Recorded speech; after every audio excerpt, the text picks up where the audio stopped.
Hello guys! Magandang araw sa inyong lahat. Sana nasa mabuti kayong kalagayan at maraming salamat sa pagsuporta ninyo sa akin. So for this video pala guys, nagmumukbang pa rin ako guys kahit nasa labas ako. So nung Sunday pala guys, galing akong nagsimba. Maaga akong nagsimba kaya nagutom ako. At tamang-tama guys, may nakita ako ditong street food dito sa Hong Kong. So, tinignan ko kung ano yung mga masasarap nilang mga putahe or mga hinahanda or niluluto. So, madami itong papilian ko guys, kaya namili talaga ako kung ano yung gusto kong kainin. Madami silang mga street food dyan guys. May mga hotdog, may mga noodles, may pansit, may hot cake, may siumay, at madami pang iba. Hindi ko na alam kung ano yung ibang mga pangalan dyan. Basta kayo na lang ang tumingin kung anong mga yan. So ngayon guys, lumapit na nga ako kay ate at nag-order na ako sa kanya kasi kanina nagtingin-tingin pa ako kasi madaming bumibili sa kanya. Ito pala yung sinabi ko kay ate. So, yun na nga guys, tinanong ko kay ate nga, pwede ba isa-isa sa kanila dyan? So, sabi niya, oh, pwede.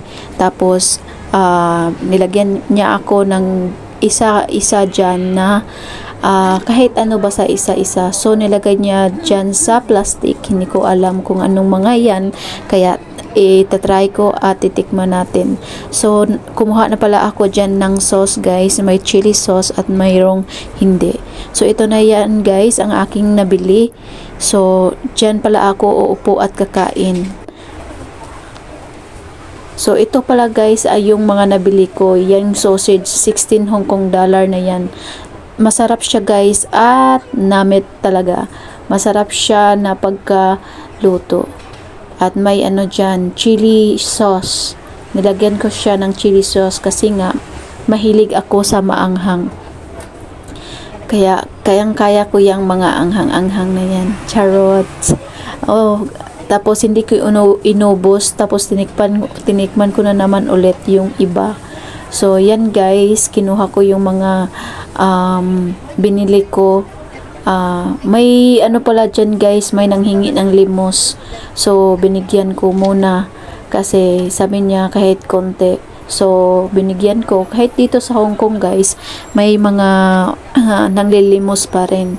So, yan guys, kumuha ko ng pera para sa kanya. So, yun nga, nagtanong na siya kung okay lang ba yun. So, sabi niya okay lang. So, yun. Yan pala guys ang aking nabili. Mayroong, ano yan tawag yan? Basta sa Chinese yan. Mayroon din dyan na sausage. Mayroon din dyan na,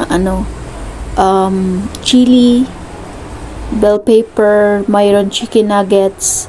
Yun guys, yung Chinese balls. Gutom na talaga ako dyan guys, kaya napaupo na talaga ako dyan sa gilid. Gilid lang yan dyan sa tindahan guys kung saan ako bumili, kaya dyan na lang ako kumain kasi gutom na gutom talaga ako. Maga kasi akong nagsimba, kaya yan, kain din.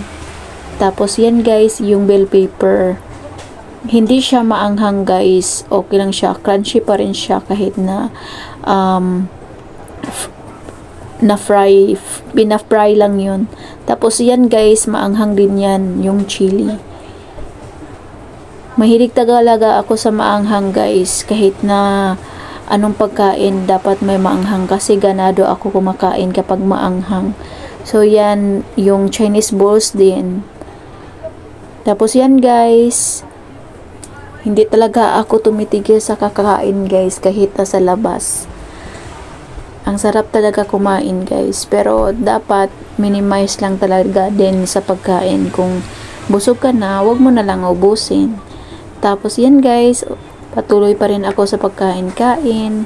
Pero hindi ko pala yan inubos lahat guys kasi busog na din ako. Dinala ko yan sa mga kaibigan ko at shinare ko doon sa aming tagpuan kasi may park kami na doon kami magtatambay. So yan guys, kumain. Uminom na pala ako ng tubig dyan para makalakad na ako at pupunta na sa